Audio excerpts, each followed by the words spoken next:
quand j'ai commencé la dénonciation et je parlais, normalement, ils étaient censés m'interpeller depuis, mais ils ne le faisaient pas. Donc moi, j'étais obligé d'aller dans les extrêmes, d'aller dans les travers, d'aller au-delà, de pousser le bouchon très loin pour que je sois interpellé, pour que mes actions puissent porter des fruits. Le commandant Mbale a tiré le livre du code pénal qu'il a placé devant lui. Et il m'a demandé, donc je sais ce que je risque. Je lui ai dit, bien sûr, je sais que j'irai en prison avec ce que j'ai fait. Et je suis prêt pour cela. Mais en même temps, ce que j'ai fait, c'était un couteau à double tranchant. Je me suis dit, soit on me présenterait devant le président du conseil pour qu'il me demande, mais pourquoi je me comporte ainsi? Et je lui dirai le pourquoi je me suis comporté ainsi, les anomalies qu'il y avait dans le pays sans qu'il ne réagisse. Comment nous, on a passé le temps à le défendre, qu'il est différent de la minorité, et la honte que nous avons quand nous voyons qu'il ne punit pas les gens. Soit j'irai en prison, mais dans un cas comme dans l'autre, moi je suis prêt à subir mon sort. Il m'a dit, ah, donc je sais très bien que je vais aller en prison. Je connais le code pénal, je sais ce que je risque. J'ai répondu au commandant Mbale, oui, je sais ce que je risque. Il me dit, ok, comme moi-même, j'ai pris sur moi de me sacrifier, comme moi-même, j'ai pris sur moi de me faire enfermer, on m'amènera un papier pour que je puisse écrire moi-même mon procès verbal. Parce que je suis conscient de ce que je suis en train de faire. Je dis, il n'y a pas de problème. Il me dit, nous avons eu une discussion courtoise. Je dis, bien sûr. Je n'ai même pas eu besoin de faire appel à mon avocat. Il dit, ok. Mais tu sais très bien que tu vas aller en prison. Je dis, bien sûr. Sauf que c'est mon corps qui sera enfermé. Mon esprit, lui, sera toujours libre. À jamais.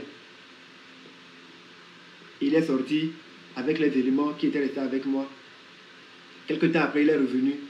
Il dit, ah, je donne ce détail parce qu'il est important. Il me dit, ah, quand Amron est venu, nous ne t'avons pas donné de l'eau à boire.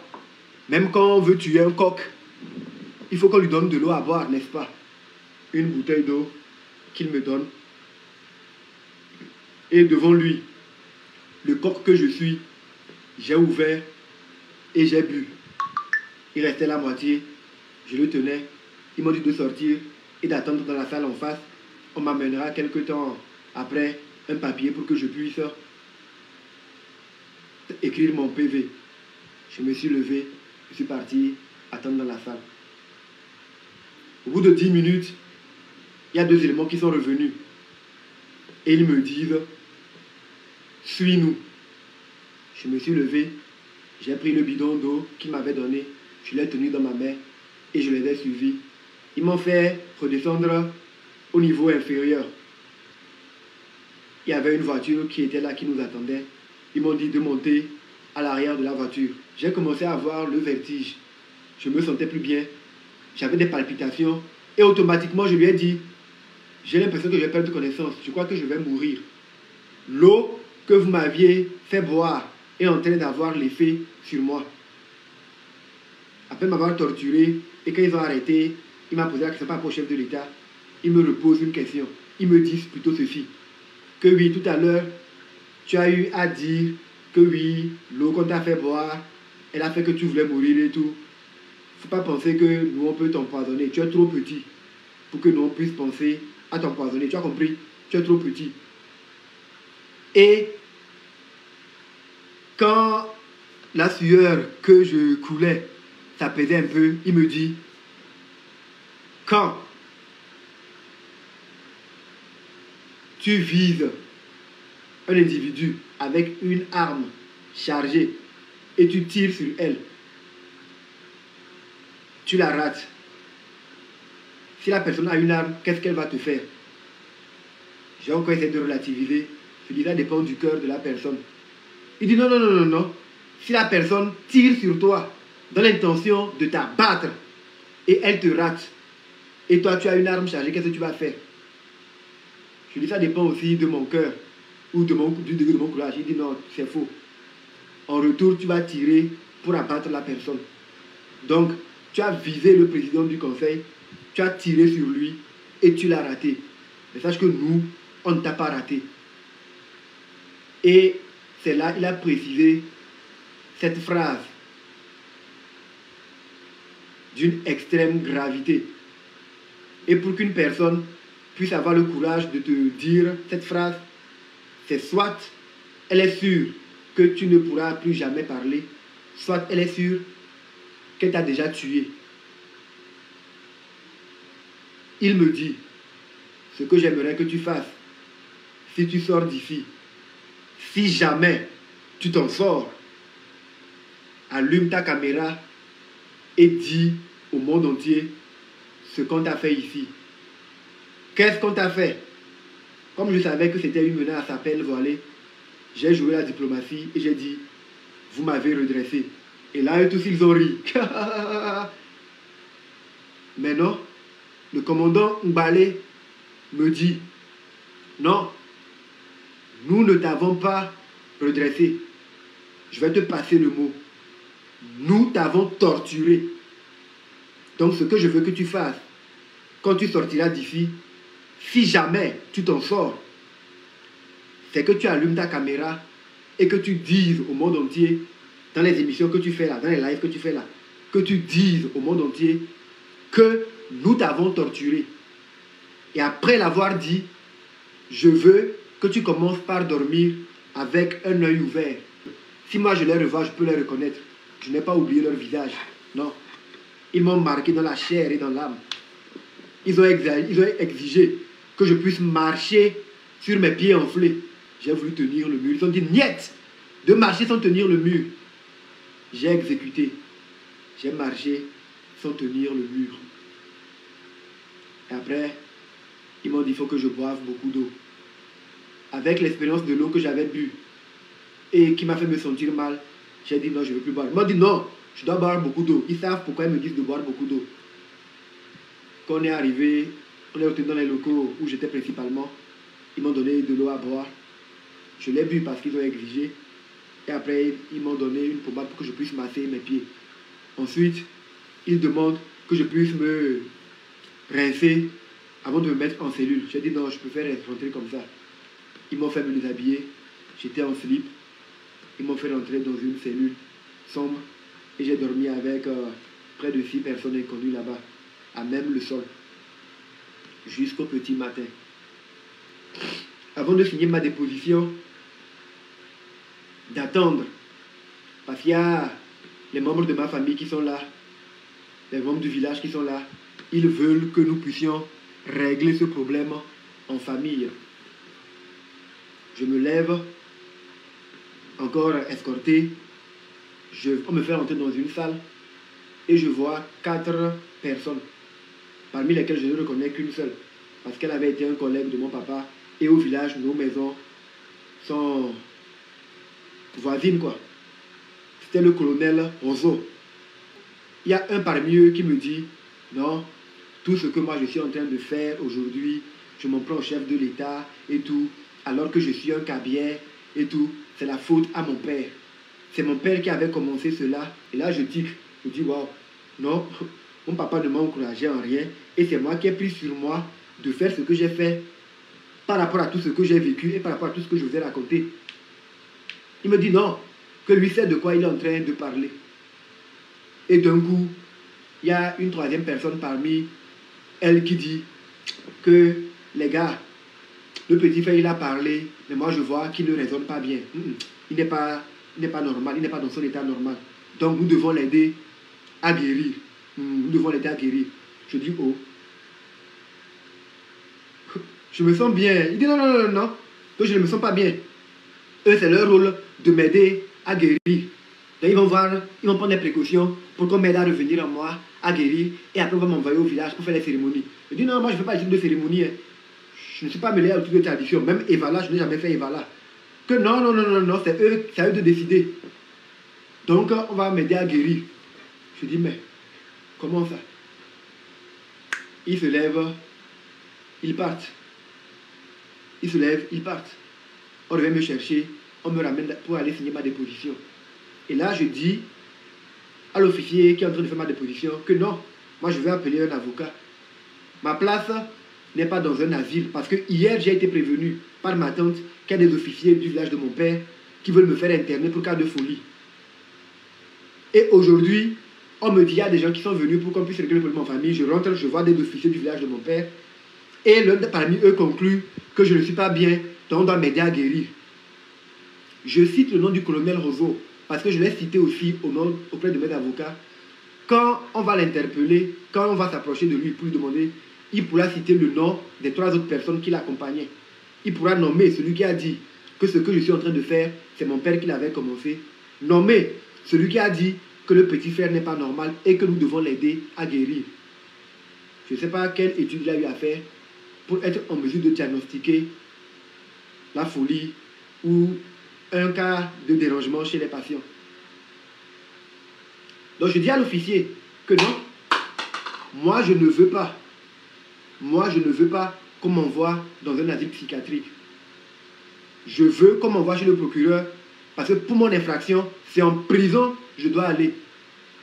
Ils veulent me détruire, moi et ma carrière et mon image, s'ils me font passer pour un fou. Parce qu'après, quand je sortirai, même si je me permets de faire des dénonciations, l'opinion générale dira « Oh, c'est un fou qui est en train de parler, ne l'écoutez pas, ne le prenez pas au sérieux. » Il a été déjà interné pour folie. Comme on va en prison, je sortirai en tant que prisonnier politique. Je me suis levé et je suis sorti. Il y avait 2 soldats qui m'attendaient, armés. Ils m'ont fait descendre et là, ils m'ont mis les menottes par derrière. Ils ont serré très fort les menottes. Jusque-là, je garde encore les stigmates et je ne sens pas les 3 doigts là parce que les nerfs ont été compressés. J'avais du mal à marcher, le pied était enflé. Ils m'ont fait descendre. Il y avait une voiture de 15 places qui nous attendait. Ils m'ont mis une cagoule. Ils m'ont fait rentrer dans la voiture, mais ils m'ont mis à l'arrière, là où on dépose les bagages. Ils m'ont fait coucher là-bas comme un sac. Ils ont fermé et on a pris une destination inconnue. Quelque temps après, nous sommes arrivés dans un endroit. On m'a fait descendre de la voiture. Ils m'ont fait monter à l'étage. Je le sais parce que j'ai gravi les escaliers. J'ai même failli tomber. Ils m'ont fait rentrer dans une salle où ils m'ont fait asseoir. Et là, ils m'ont enlevé la cagoule. La salle était climatisée. J'étais assis sur une chaise. À côté, il y avait un seau d'eau avec de l'eau à l'intérieur. Et dans l'angle gauche, il y avait une photo imposante du président du conseil qui trônait. Quelque temps après, les 2 gardes étaient là, ils étaient armés.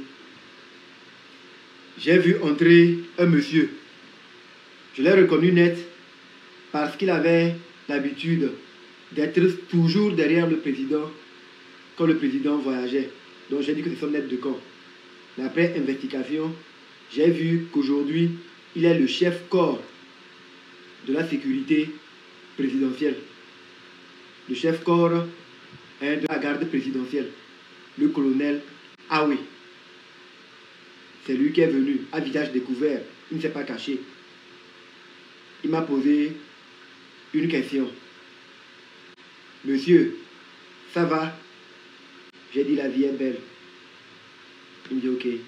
Vous voulez boire quelque chose? De l'eau? Un cocktail? J'ai dit de l'eau. Il dit ok. Il dit au soldat qui était là en civil qu'après donnez-lui de l'eau. Faites venir le coiffeur. Moins de 2 minutes, le coiffeur est venu. Il a enlevé son matériel. Il dit, rasez-lui la tête et la barbe.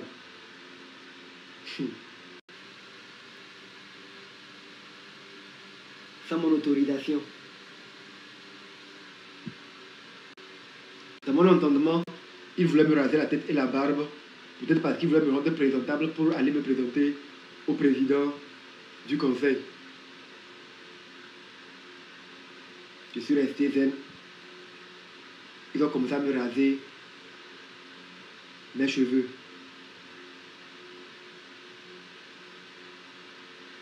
Pendant ce temps, ils me prenaient en photo. Ils ont commencé à raser la barbe. J'ai dit qu'ils me laissent la moustache. Parce que quand on me rase la moustache, parfois ça donne l'impression que j'ai une grosse bouche. Il dit rasez tout. Ils ont rasé. Il a pris les photos. Et il dit, avant de sortir, que jusqu'à ce que ta barbe me repousse, j'espère que les bonnes paroles sortiront de ta bouche. Et il est sorti. Et là, je tique. Je dis, ah, ils m'ont pris du S-Creek. Ils m'ont amené dans cette villa, juste pour me prendre mes cheveux et ma barbe. En pays kabyère, ou dans la tradition africaine, cela a une grande signification. Qu'on prend les cheveux et la barbe d'une personne. Je savais automatiquement que c'est à Zébé, ils étaient en train de me mener. Mais si on devait m'amener à Zébé, dans l'asile des fous, normalement, c'est là-bas qu'on devait me coiffer. C'est à Zébé, on devait me coiffer après avoir remarqué mon état. Il y avait une personne avec laquelle j'étais en communication étroite. C'était Zagabombo. Donc si jamais on t'arrête, je te promets que je ne vais pas t'abandonner. Et même si tu es condamné comme les autres, sache que ta famille, je ferai tout pour qu'elle soit à l'abri, pour qu'elle soit protégée. J'ignorais qu'il allait joindre l'acte à la parole. J'aimerais passer par ce canal pour dire merci à Markanda et merci au Train de la Liberté pour leur soutien et pour avoir participé à ma libération. Je sais que si j'étais tombé, les armes à la main, sur le champ de bataille, ils faisaient partie des personnes qui chériraient ma mémoire, que l'univers s'incline en leur faveur. Je profite par cette occasion pour vous dire que la photo qui a été affichée, la photo du directeur de Zébé qui a été affichée, soit disant c'est lui qui m'a fait interner, qui me faisait une injection, le monsieur était innocent. Il n'était même pas présent, il était en congé. Il est le directeur du centre psychiatrique de Zébé, mais n'est pas le médecin du centre. Le médecin, c'est un professeur et c'est un lieutenant-colonel. Donc le directeur de Zébé n'avait aucun rapport avec ce qui s'est passé. C'est ici l'occasion pour moi de remercier Zagabombo, de remercier Jémi, la reine. Je dois même enlever mon chapeau pour te remercier, Jémi. L'occasion de remercier Roméo Mokonzi, de remercier Kodjovi Toguin, de remercier Rodako, de remercier Tribunal La Flèche, de remercier Togbevi PC, de remercier Raoul Leblanc, Korole, la brave Tania, le général Makoso. J'ai été très surpris. Les évangélistes, les révérends pasteurs, le pasteur Antonio Cephas.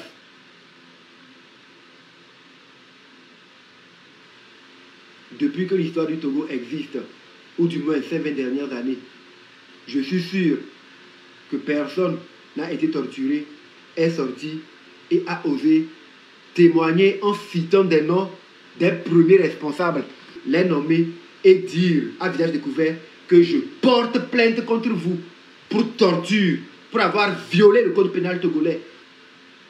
Peut-être que cela peut me coûter cher, peut me coûter la vie, mais je ne vais pas fuir mon Togo. Je ne vais pas fuir la terre de mes aïeux. Non, c'est ici que je vais rester. Que ce qui arrive, arrive. Mais je réclame justice. Le peuple togolais est un peuple pacifique, patient. Il n'existe nulle part sur terre un peuple aussi pacifique que le peuple togolais. Le peuple togolais est le peuple qui est le chantre de la paix sur la planète Terre. Parce que nulle part ailleurs, un peuple peut subir ce que le peuple togolais a eu à subir ces 50, 60 dernières années et rester autant pacifique. C'est pas possible. Comme je ne suis pas encore totalement bien guéri, si je parle, on peut penser que c'est la folie qui veut reprendre ou la dépression sévère. Donc non, je vais observer.